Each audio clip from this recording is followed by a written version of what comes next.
রাগের মাথায় আপনি সন্তানকে বললেন তুই মর, ফেরেশতারা বলল আমিন। তোর ভবিষ্যৎ অন্ধকার, ফেরেশতারা বলল আমিন। রেগে মেগে আপনি আপনার মেয়েকে বললেন জীবনেও তোর কপালে স্বামীর ভাত জুটবে না, ফেরেশতারা আবারও বলল আমিন। আচ্ছা, আপনি না সেই ব্যক্তি যে তার নিজের জীবনের চাইতেও সন্তানকে বেশি ভালোবাসেন?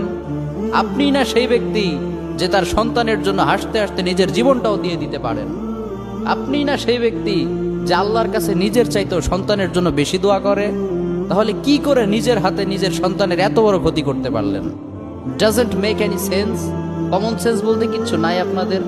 আপনারা কি জানেন না আপনাদের রাগের মাথায় বদদোয়া করাগুলো ফেরেশতারা আমিন বলে?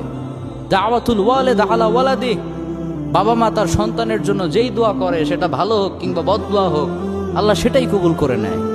এজন্য খবরদার, নেভার কার্স ইউর চিলড্রেন। রাগের মাথায় কখনো সন্তানকে অভিশাপ করবেন না। খুব বেশি রাগ উঠে গেলে তার জন্য উল্টা